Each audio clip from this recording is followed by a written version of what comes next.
our own Jim Norton, jetting all over the country, spreading his disease. Yeah, taking my comedy too far on the road. A little too far. Comedy gone too far with Jim Norton. I'm not going to comment on it. I just read it. I just want to say those Columbine murders were hilarious. Oh, my God. All those shattered dreams. Now, Jim, I think you're going too far with your comedy here. That's comedy gone That's too far. comedy gone too far. Tear-stained parental faces, a focus group. How about some stomach cancer for all of you? Drop dead with your awful kids. F your focus group and your rotten, hypersensitive children. I just read this email, and if I had hepatitis and a squirt gun, I would blast you and your stupid kids.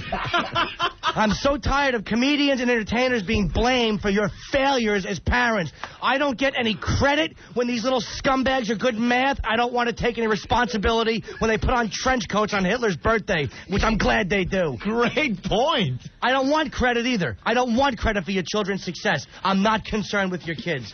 Jim, we needed this Friday. I apologize. I just That's okay. I know. We're like 3 days too late. I know. I'm not trying to get into it. You want to explain it? He's talking about a little letter that we got from a concerned parent. They get together and they talk about... Can I read his name? Can you give out his name? Oh, yeah. Read my transcripts of Friday. You'll see I concur. Brent Richards, his name is.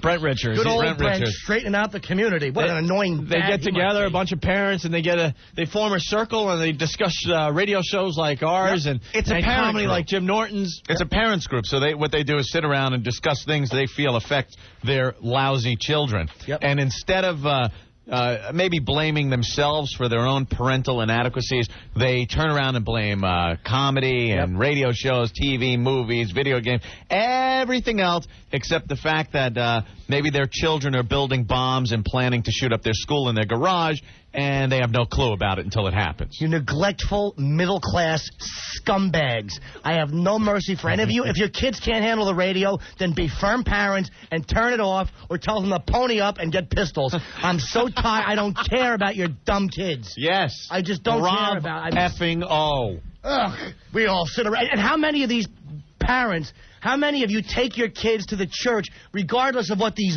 vultures are doing to your little boys, you dirtbags? Worry about comedy. Shift the blame because you're awful parents. Ugh. Comedy gone too far, you dirtbags. Because the second the church is evil and bad, their whole world comes apart. Yeah. The whole thing that holds them together and makes them think that they're raising wonderful children because they're going to this church. The second that comes apart and unwinds, it all comes apart. At least after my act, the kid doesn't have his pants around his ankles doing the duck walk, you jackasses. Body of Jim, amen. It's not wine, and that will come out with a little club soda. I'm supposed to be concerned. I don't mean to rehash. Comedy doesn't go far enough. Right. That guy is so pompous to think that he's decided how far comedy is allowed to go. And they monitor the radio and if your daughter was all nervous and afraid because of what was happening during the 50s, I can't wait to see what happens when someone takes out their mule and says, look, do this or you're walking home. And not only can I not wait, I hope I'm the guy that does it. And the fact that this guy called me a pedophile and a racist, yes, you are perceptive, sir. But it has nothing to do. I'm not a racist, you jackass. I hate kids that are black, white, yellow, all of them. All the little bastards. I had such an annoying cat. I don't mean to come in like, a bat out of heck, hudla. But I had to buy some. I will get on. I'll shut up. Go! No, we love this. I had a cab ride today. I went down to PC Richards. I had to buy something. Oh, my God, an electronics component? Yeah, my TV came. I got my friend Jay. You decided to start watching TV. Good move. Well, my buddy Jay hooked me in. Thank you, Jay. I went down to PC Richards. Did you hook it up to the aerial on the roof? Old bunny ears. And I'm in a cab coming home. I had to buy something, and I'm on 14th in Columbus. Not Columbus. Stupid. I'm 80 blocks off. I mean, what is 14th? What is Union Square? Union Square. Yeah. And the cabbie, I don't know what he was. He was Malaysian or something. I'm sorry to be a racist there, Brent. I hope you die the day before your daughter gets married. I hope you fall face first into the wedding cake in the dressing room. Just as you're about to walk her down the aisle, I hope your heart stops. Blame-shifting bag of vomit you are. And I'm in the cab coming back up. And I know comedy gone too far. Well, how about cabbies that don't know where they're going? I was going up Park Avenue, and I'm like, dude, because I live on the west side. You know, I don't want to say where because all the gals will show up. You know, give hair a little tussle in the name of the Father and the Son. Blame entertainment, you blame-shifting middle-class zilches. It's all entertainers' fault because you have to have 2 cars in the garage. Your fat wife has to work so she can feel like she has a career. Open your legs, stupid, and clean the toilet. That's your duty.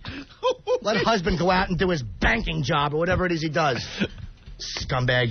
So I'm in the cab, and I tell the guy, I got to go to the west side. I tell him where I got to go. And we're going up, this is around 1-something, lunch hour. And he's like, we're going to go right up Park Avenue.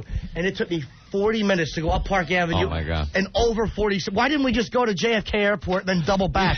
This scumbag. I'm not a tourist. I live here. And the whole time I'm in the cab, I'm obsessed. Turn the radio off, kids, because I'm going to say something mean. I was obsessed with grabbing his thinning hair and biting his Malaysian ear, and then just screaming, savage, into his ear.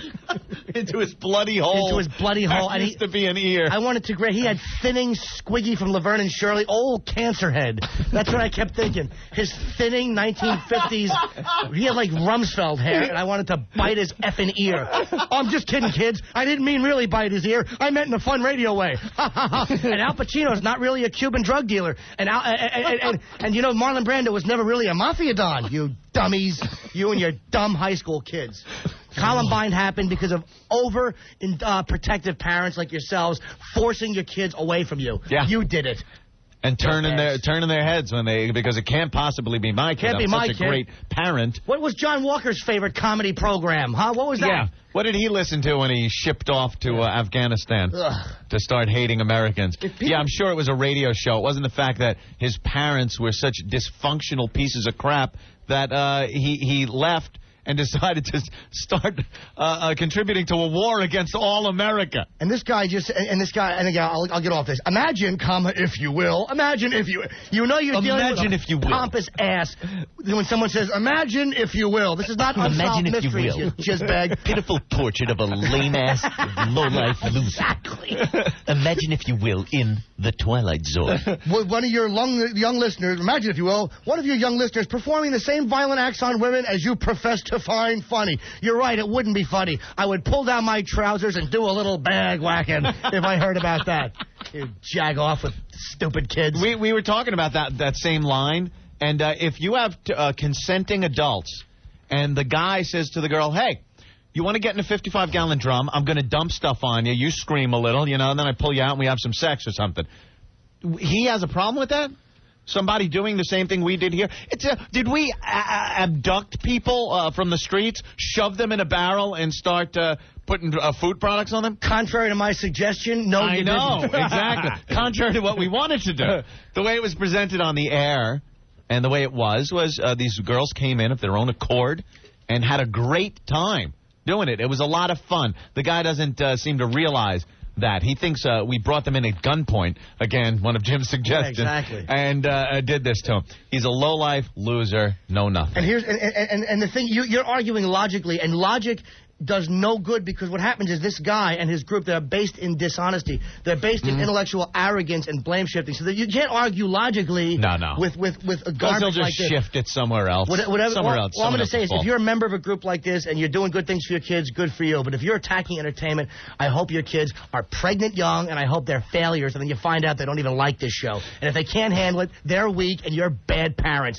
Jim, I think Friday, when we discussed this, was it Friday or Thursday? It was Friday, last week, whatever, yeah. I recommended, or I had hoped, that as they were sitting around in their little meeting, all their kids in the playroom, playing together, having a little play date, all their kids, with some wholesome stuff on the TV and little cocktail franks maybe that the wives made. They all got together as the men talked about what was best for their kids, and comedy gone over the line, and then the women are making iced tea for the guys, and the kids are all playing with their toys, and a tractor trailer goes awry, plows into the house, killing everybody. Would that just give your heart joy? You know what would give my heart joy? The look on the little puppy's face as he just saw the wheels bouncing over the bodies. The little puppy, all sad. He's just getting his little fur tussled a minute ago. And what happened? Now there's just truck body parts and toys rolling slowly to a stop. And you know what it would look like? The wheels bouncing. Remember Smokey and the Bandit when Jerry Reed runs over all the motorcycles? Right. The tires they just all bounced. Yeah. Hold on the ass, Fred, and the little whole families. And as far as making fun of the Trade Center, you dirtbag, nobody here made fun of the Trade Center. We went off on that. All right. That I mean, really... you can say what you want about this show, whatever, but leave that alone. Again, by the way, who are the people he mentioned? Who? I mean, I don't. Maybe they're very funny. Lauren and Wally. I mean, they sound like barn-burningly funny people. Lauren and Wally are my favorite show up in Boston. Don't speak badly about Lauren and Wally. I knew. I don't know if it's Lauren and Wally. What did he say? The effects you're having on children. I am so. Yeah, I don't care. You know why I don't care? I don't have kids. You know why? Because I blast girls on the face when I'm done. I don't want kids. I don't get the credit for their good deeds. I don't want responsibility for their bad deeds. And I don't want responsibility for their good deeds either. I don't care if your kid's good in math or if he knows what pi squared is or the square root of pi. 22 over 7. Not our problem. And I love the fact that you brought that up. I don't have kids. I don't want kids. I don't want them. I don't like them. I don't want kids. You know why? Because I want to be able to say and do whatever the hell I want without having worried about a kid. And your job as a parent, when you sacrifice the part of your life that includes having fun and being spontaneous and remembering what it was like to enjoy yourself before you had your children, that's what I enjoy doing. And since you sacrificed it, it's no skin off my ass, and it shouldn't have an effect on what people should be allowed to listen to. So take your stupid little meeting group and, like Jim said, die. Yeah. Die a horrible, evil death. On the eve of a child's wedding. You're just about to walk down the aisle, and your heart stops, and your face goes into the wedding cake, and everybody is sad. That would never be forgotten. I don't know. It wouldn't be. Every year, instead of a happy wedding dinner, there'd be a tear and a little resentment at Dad for wrecking the whole effing thing by having a selfish stroke. You make me want to vomit. That is fantastic. I am so unconcerned. Are you gonna, what was Opie and Anthony on in the early 1900s when blacks couldn't vote? You dummies! It has nothing to do with what the that was us. World War II. Any murders that took place before our show. It's just, all that stuff. All us. I like kids. People say you don't hate kids. I hate parents. I have a nephew. I love my nephew. But you know what? My sister's a good parent, and she's divorced, but her ex is a good father. That's why my nephew does well, because he has good parents. It makes me want to throw. What a way to start a week of radio. Yeah. Jim Norton back from Cleveland. Norton. Yeah, I had a great time, by the way. Cleveland was great, right, man. Hey, we got to wrap up this little rap of yours with the Columbine song. Oh, you got one? Yes. Oh, yeah, we do. And you know what? And in fairness to those parents in Columbine, you know, because Dylan Klebold and Eric Davis, I think Dylan was half Jewish, and the fact that they were Hitler Youth, I mean, why would that make parents suspicious? You know, I'm sure the parents were doing a good job, and it's pretty normal when your half Jewish son throws on a trench coat to celebrate Hitler's birthday. See a little phase they're going through? Yeah, I'm sure everything will be fine in a couple of years. He'll realize him and his little friends are going through a phase where they build explosives and hoard guns to kill their playmates with. And no one ever murdered an animal on the air, by the way. No, we went through that. Yeah, we went through every line of that. The guy is wrong. I banged an animal in Lancaster once, and she was really a fat, awful woman. Right. And I happily put in her balloon knot and put her fat face in the pillow, and she cried, and she thought I loved her. And you know what? Her dad, hopefully, is part of a parent group somewhere. Don't worry, I'm not a pedophile. She was 18. Wink, wink. I love the fact. You're killing me. 18 years old, you can't have a drink in this country, but you can sign up and go murder somebody in the military, which I'm all for, don't get me wrong. Oh, yeah, but they should be able to drink while they do it. Absolutely. Parents suck. All right, here's a little song from Brother Joe. Here's Dylan who liked an M16 with high-capacity magazines. But Eric liked to build the bombs and race an Allen Littleton. What a crazy pair. They were killers. Yes, psychotic villains all the way. Shot up their school in trench coats 1 year ago today. While Dylan picked out a jock, a spick, an effing Jew, some religious chick. Well, Eric was out of control, the shotgun left some gaping holes. What a couple of pricks. They were killers. Yes, psychotic villains, and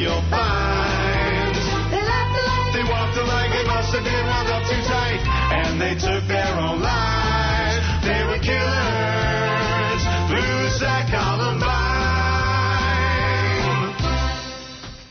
Yes. All right.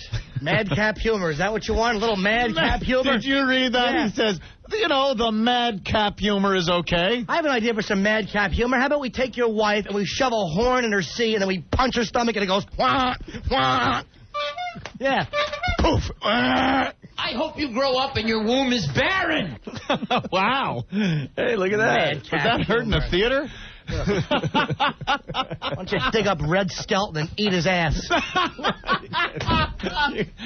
I don't think. Oh, God. I don't know if you can say that. Red Skelton. Leave Red Skelton alone. I have nothing. No problem Red with Red Skelton. And who would want to do that to Red? That's madcap, though. It is, When he dressed like the old hobo.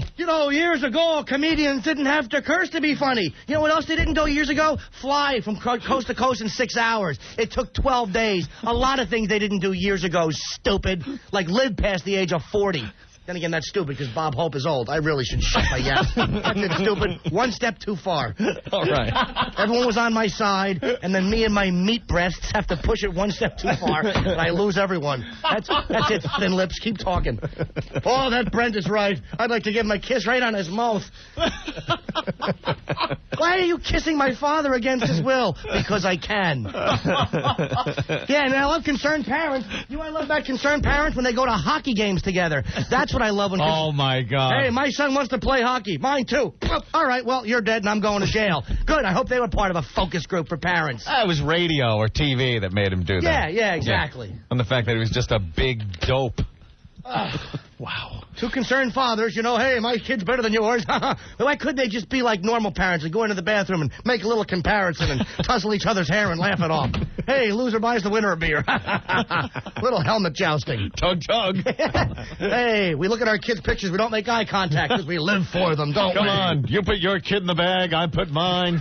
We all have fun. We switch stalls midway through. Hey, you have an Asian kid. Too bad. Clinkle, clinkle. I'm sorry. I didn't mean to be racist.